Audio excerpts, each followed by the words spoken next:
እነሆ የዕለቱን ዘገባዎቻችንን ከዚህ እንደሚከተለው ወደ እናንተ ማድረስ ጀመርን። አበይት ነጥቦቹን በቅድሚያ በኢትዮጵያ ግዛት ውስጥ የሚፈጸሙ የድሮን ጥቃቶችና ቅኝቶች መቀጠላቸው ተሰማ።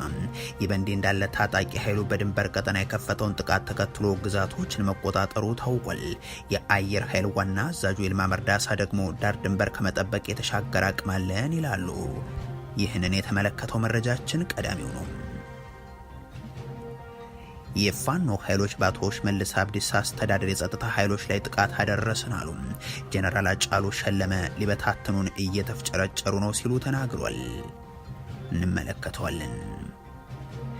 ትግራይን በተመለከተ የአሜሪካ መንግስት ተጽዕኖ እንዲያደርግ በደብዳቤ መጠየቁ ተገለጸ።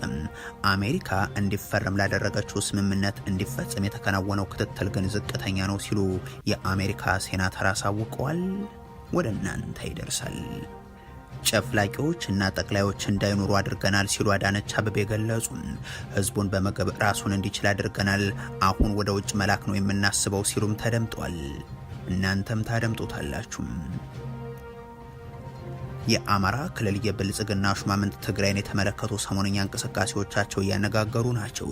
በዋግ ኽምራም ህወሓትን የሚያወግዝ የተባለው ሰልፍም አንዱ ማሳያ ተደርጓል። ሌላኛው መረጃችን ነው።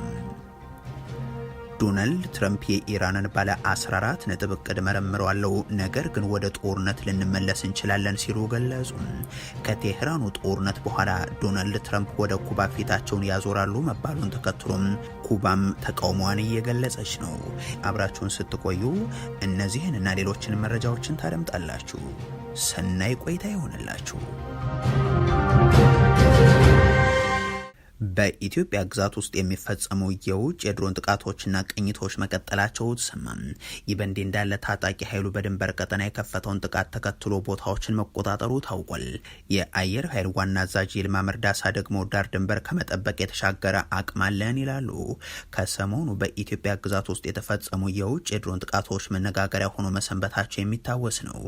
የኢትዮጵያ ሉዓላዊነት በሀገራትም በታጣቂ ኃይሎችም እየተደፈረም ግዛቷም እየተዘገነ የቀጠለባቸው ያለፉት የብልጽግናው ዓመታት በአገዛዙ ባለስልጣናት በኩል በኩራት የሚናገሩለት ተግባራቸው ነው። ወረውንም አንድም ተኩስ ጎረቤቶቻችን ላይ አልተኮስንም የሚለውን ሲያቀርቡ ይሰማሉና ከብልጽግና በፊት ኢህአዴግ በ1983-84 መንግስት ከሆነ በኋላ በ5-6 ዓመታት ውስጥ በርካታ ውጊያዎች ከሁሉም ጎረቤቶቻችን በሚባል ደረጃ አድርጓል። ብታምኑም ባታምኑም ባለፉት 6 ዓመታት ከአንድም ጎረቤቶቻችን ጋር ከቃላት ጦርነት ያለፈ አንዲት ጥይት አልተቀያየርንም። በእርግጥም ተኩስ የተቀያየሩት የውጊያ አድማሳቸውን አጥብበው ንፋስ መውጫና ደንበጫ ወለጋና ተንቤን አድርገው የራሳቸው ዜጋ ላይ ስለመሆኑ ያለፉት ዓመታት ድርጊቶች ማሳያ ተደርገው ይነሳሉ። ያገዛዙ ሰዎች ጦራችን ከምጽዋ እስከ ሶማሊያ የተዘረጋ ነው እያሉም ከሶማሊያ የተነሱ የጎሳ ታጣቂዎች አሸባሪ ቡድኖችም ኢትዮጵያውያንን መግደላቸው ይታወሳል። ባለፈው ዓመት ሶማሌ ክልል ሀርሽም ደወሌ ላይ የተፈጸመው ጥቃት ደግሞ ለዚህ አንድ ማሳያ ነው። የአፋር ክልልን የጅቡቲ ድሮኖች ደጋግመው ጎብኝተውት አርብቶ አደሮችን በውጭ ጦር ጥቃት አጥቷል። ጋምቤላ ክልል በደቡብ ሱዳን ታጣቂዎች እንኳን ዜጎቹን ቀበሌዎችን፣ ደቡብ ምዕራብ ኢትዮጵያ ክልልም ማዕድን ያለባቸው ወረዳዎችን ያጣው ብልጽግናዎች ጥይታችን የሚያርፈው የሆሮ ጉድሩና የቆላ ድባ አርሶ አደሮች ላይ እንጂ የውጭ ኃይሎች ላይ አይደለም የሚለውን በኩራት በሚናገሩባቸው ባለፉት ዓመታት ነው። ሱዳን የምዕራብ ጎንደር መሬትን ቆርሳ የወሰደች፣ ኤርትራ የትግራይ ቀበሌዎችን የወረረችው ባለፈው 7 ዓመት ጊዜ ውስጥ ነው። ከመሰል የውጭ ኃይሎች ጥቃት ያመለጠ የመሰለው የቤንሻንጉል ጉሙዝ ክልል አገዛዙ የሱዳን አማጺ ኃይልን ማሰልጠኛ አድርጎት በመጨረሻም የሱዳን ጦር የጥቃት ኢላማ እንዲሆን አስገድዶታል። በዚህ ሳምንትም በክልሉ ተከታታይ የድሮን ጥቃቶች ተፈጽሟል። ትናንት ደግሞ በክልሉ ውስጥ በተለይም ከሱዳን ጋር በሚያዋስኑ የድንበር አካባቢዎች የድሮን ቅኝት ሲደረግ መዋሉን የዓይን እማኞች አረጋግጧል። ከ3 ቀናት በፊት 2 የክልሉ ቦታዎች ላይ በሱዳን ጦር የድሮን ጥቃት ስለመፈጸሙ የሚያስታውሱት ምንጮች አንደኛው በኢትዮጵያ ኩርሙክ የደረሰ ስለመሆኑ ያስረዱና ተደጋግሞ በተፈጸመው ጥቃት ወዲያው 14 ሰዎች መገደላቸውን፣ በጽኑ ቆስለው ከነበሩት ውስጥ ደግሞ 9 የሚሆኑት አሶሳ ሆስፒታል ከተወሰዱ በኋላ ለህልፈተ ህይወት መዳረጋቸውን፣ ከሟቾች ውስጥም የመከላከያ ሰራዊት አባላትና ሰላማዊ ነዋሪዎች እንደሚገኙበት አስረድቷል።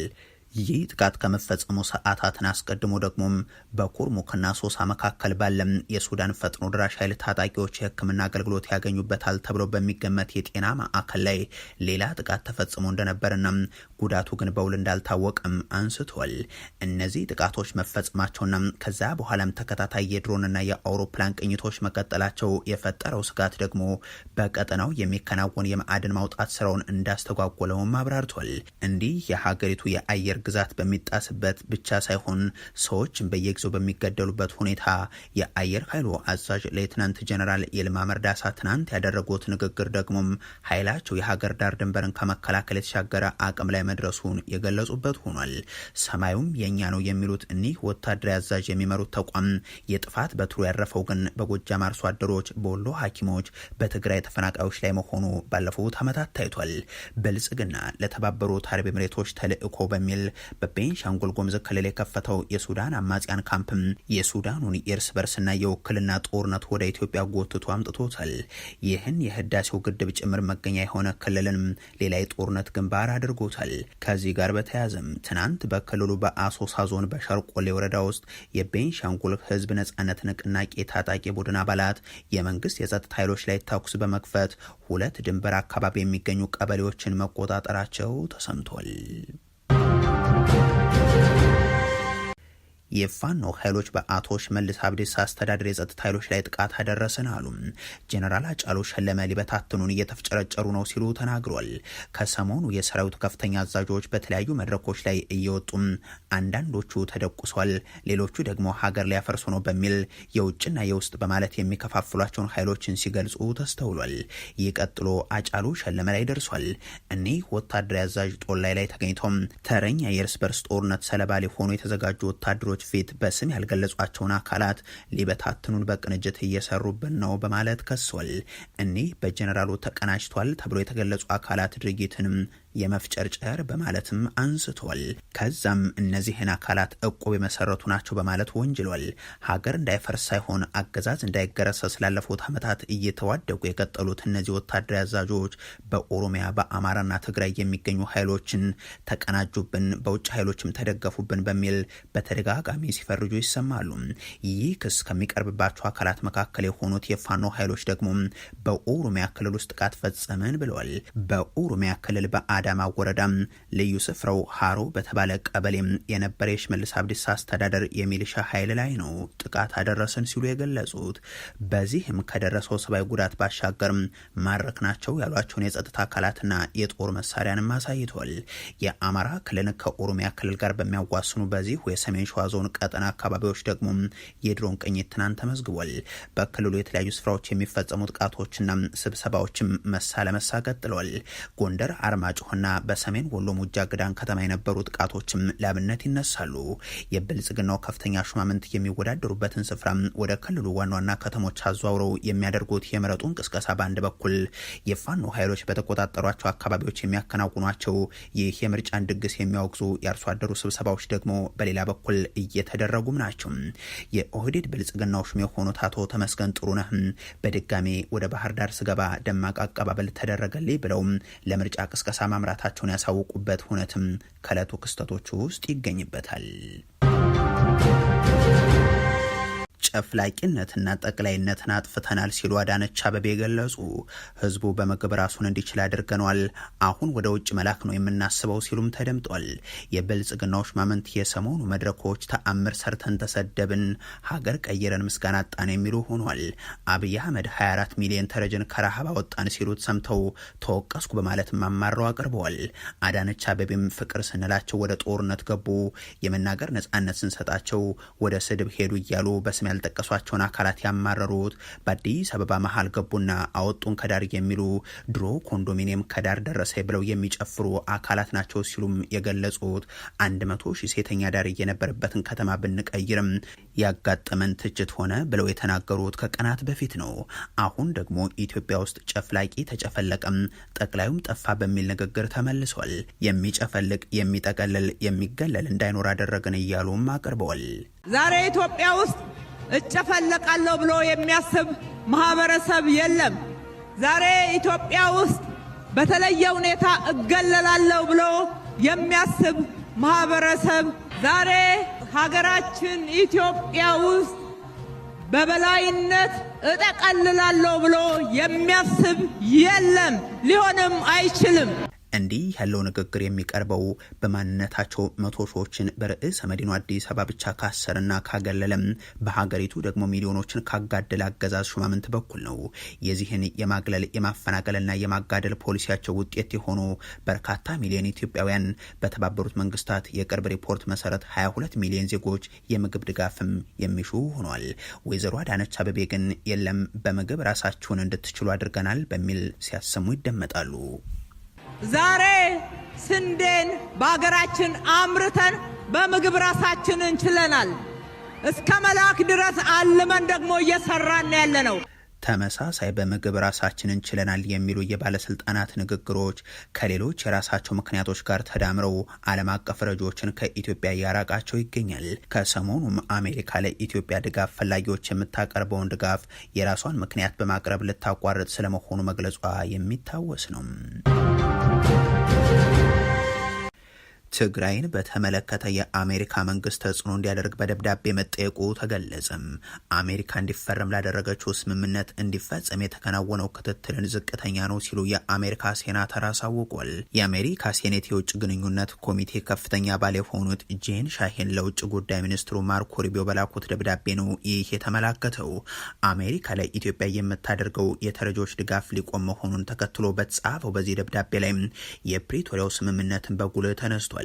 ይህን የአሜሪካ ውሳኔ ከሰብአዊ አንድምታው ባሻገር ሴናተሯ የገንዘብ እጥረቱን በመንግስትና በትግራይ ክልል መካከል ያለው ደካማ ሰላም ጋር ተያያዥነት ያላቸው ሰፊ የፖለቲካና የጸጥታ ስጋቶች ጋር አያይዘውም አቅርበውታል።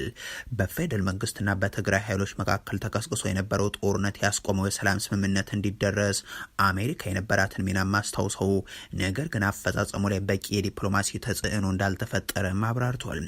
ለውጭ ጉዳይ ሚኒስትሩ ማርኮ ሩቢዮ በላኩት ደብዳቤም አብይ አህመድ ላይ ዲፕሎማሲያዊ ግፊት እንዲደረግም ጠይቀው ይህ ባለመሆኑ በተለይም ተፈናቃዮች አደገኛ ሁኔታ ውስጥ ናቸው ብለዋል። የኤርትራ ጦርና የአማራ ሚሊሻ መውጣት እንደዚሁም የሀገር ውስጥ ተፈናቃዮች በሰላም መመለስን ጨምሮም የውሉ ቁልፍ ድንጋጌዎች አሁን መፍትሄ ሳያገኙ መቆየታቸውንም ጠቁሟል። ቀጣይነት ያለው የዲፕሎማሲ ግፊት በመጥፋቱ የሰብአዊ ድጋፍ ሀብቶች እየደረቁ ባለበት ሁኔታ ተፈናቃዮች ሜዳ ላይ ቀርተዋል ሲሉ ጽፈው ሁለቱ ወገኖች ወደ ሌላ ጦርነት እየተቃረቡ ነው በማለት አስጠንቅቋል። ሴናተሯ ቀውሱ ከመባባሱ በፊት የአሜሪካ የውጭ ጉዳይ ሚኒስትር አስቸኳይ ጣልቃ ገብነት እንዲያደርግም አሳስቧል። በትግራይ ሊከሰት የሚችለው ሰብአዊ ቀውስን ለመከላከል በሰሜን ኢትዮጵያ ለሚገኙ ተፈናቃዮች ለሚመጣው አስቸጋሪ ወቅት በገበያ ላይ የተመሰረተ ድጋፍ እንዲደረግ፣ በተጨማሪም ዋሽንግተን ለሰላም ስምምነቱ መፈጸም ያላትን ቁርጠኝነት በድጋሚ እንድታረጋግጥና ውጥረቶችን ለማርገብ ዲፕሎማሲያዊ ጥረቶችን እንድታከናውንም ጥሪ አስተላልፏል። የአማራ ክልል የብልጽግና ሹማምንት ትግራይን የተመለከቱ ሰሞንኛ እንቅስቃሴዎች እያነጋገሩ ናቸው። በዋግ ኽምራ ህወሓትን የሚያወግዝ የተባለው ሰልፍም አንዱ ምሳሌ ተብሏል። እነዚህ በክልሉ የሚገኙ የኦህዴድ ብልጽግና ተላላኪዎች ሁለቱ ህዝቦች የማራራቅ ተልዕኳቸውን የሚያሳዩ ናቸው የተባሉ መግለጫዎችን ከሰሞኑ ሲያቀርቡም ታይተዋል። የብልጽግናው ሹማምንት የ4 ኪሎ አገዛዝ የነዳጅ ክልከላ ወዳደረገበት ትግራይ ክልል ሊሸጋገር የነበረ ነዳጅ በቁጥጥር ስር አዋል በሚል ያስነገሩት ከትናንት በስቲያ ነበር። በእርግጥም እነዚህ ሹማምንት ባለፉት ወራት ጽንፈኛው ወያኔ ላይ አልተኩሳለን፣ የበጠበጠን ህወሓት ነው፣ ፋኖ ከትግራይ ታጣቂ ጋር ጥምረት ፈጥሯል ወዘተ እያሉ ሲናገሩ ነው የሚታወሱት። የዚህ ክልል መተራመስ ዋና ተጠያቂው የትግራይ ጽንፈኛ ኃይል ነው። ዋና ተጠያቂ በትግራይ ጽንፈኛ ኃይል መቼውንም ቢሆን ምረት እንዳይኖራችሁ። እዚህ ህወሓት ከዞብል ጥግ ላይ አሁን ምሽግ እየቆፈረ ዜጎቻችንን እያሰቃየ ነው ያለው። እናንተ ምስክሮች ናችሁ። ዋጃ ስትሄዱ ታያላችሁ፣ አለማጣ ስትሄዱ ታያላችሁ። እነሱ ግን እዛው አካባቢ አሉ። አንድ ጥይት አይተኩሱ። አሁን ደግሞ ህወሓትን የሚያወግዝ ነው የተባለ ሰልፍን ዋግ ኽምራ ላይ ያከናውኗል። በቅርቡ ትግራይን ከአማራ ክልል ጋር በሚያዋስነው አበርገለ በኩል የተኩስ ልውውጥ መደረጉ የሚታወስ ነው። የብልጽግና ሹማምንትም አዴን የተሰኘውን ከብልጽግና ጋር ተስማምቶ የነበረውን ታጣቂ ኃይልን ስምምነታችንን ጥሶ ወረዳዎችን ተቆጣጠረ ሲሉ ከሰው ለዚህም የትግራይ ኃይል ነው ተጠያቂው በሚል ሲያቀርቡ ተሰምተዋል። ከትናንት ስህተቱ የማይማረው ህወሓት በጥላቻ የታወሩ ሆዳደር ባንዳዎችን በሀገው ህዝብ ስም በመሰብሰብ ባለፉት በርካታ ዓመታት በህዝባችን ላይ ይቀረሽ የማይባል ግፍና በደል እየፈጸመ ዶናልድ ትራምፕ የኢራንን ባለ 14 ነጥብ እቅድ መረምረዋለሁ፣ ነገር ግን ወደ ጦርነት ልንመለስ እንችላለን ሲሉ ገለጹ። ከቴሄራኑ ጦርነት በኋላ የአሜሪካው ፕሬዝዳንት ወደ ኩባ ፊታቸውን ያዞራሉ መባሉን ተከትሎ ኩባ ተቃውሟን እየገለጸች ነው። የመካከለኛው ምስራቅ ውጥረት አሁንም በቀጠለበት በዚህ ወቅት ኢራን አዲስ የሰላም እቅድ ማቅረቧ ይታወቃል። ኢራን በፓኪስታን በኩል ያቀረበችው አዲሱ ይህ እቅድ ስለ ኒውክሌር ፕሮግራም የሚደረግ ንግግር በይደር ተይዞ የሆርሙዝ ወሽመጥ እንዲከፈትና አሜሪካ የጣለችው የባህር ጉዞ እገዳ እንዲያበቃ የሚጠይቅ ሲሆን ከጅምሩም ፕሬዚደንት ዶናልድ ትራምፕ ያልተደሰቱበት ስለመሆኑ መዘገቡ ይታወሳል። አሁን ደግሞ ዶናልድ ትራምፕ ባለ 14 ነጥቡ እቅድን እንደሚመረምሩት ገልጸው ነገር ግን ስምምነት ያመጣል ብለው እንደማያስቡ ተናግሯል። ሀገራቸው በኢራን ላይ የምታደርገውን ወታደራዊ ጥቃት ዳግም ልትጀምር የምትችልበት አጋጣሚ ስለመኖሩ በማንሳት ፕሬዚደንቱ በሰጡት መግለጫ በኢራን በኩል የቀረበውን አዲሱን የተኩስ አቁም ስምምነት እቅድን እንደሚገመግሙ ጠቁመው ሆኖም ስምምነቱ ተቀባይነት ያገኛል የሚል ምንም አይነት ተስፋ እንደሌላቸው አስረድቷል።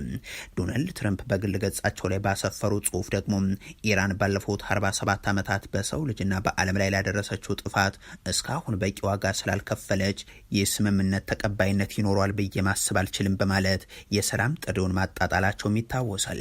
ፕሬዚደንቱ ኢራን በተለይም በኢኮኖሚ ረገድ ክፉኛ አድቅቀናታል፣ እየጠፉ ናቸው ሲሉ በተደጋጋሚ ገልጸው የነዳጅ ምርት የምታቀርብበትን የባህር መስመር ክልከላን ስኬታማነት ሲያነሱም ተሰምቷል። ይህ በእንዲህ እንዳለ ዶናልድ ትራምፕ ቀጣይ ዘመቻቸውን በተመለከተም ከኢራን በኋላ ፊታችንን ወደ ኩባ እናዞራለን ሲሉ መጠቆማቸውን ፎክስ ኒውስ ዘግቧል። ኩባ ችግር ያለባት ሀገር ናት። የኩባን ነገር መፍታት አለብን። እኔ ደግሞ ችግሮች ቶሎ ማጠናቀቅ ስለምወድ ያንኑ እናደርጋለን በማለትም አስጠንቅቋል። ኩባ ይህንን ማስጠንቀቂያ ውድቅ አድርጋለች።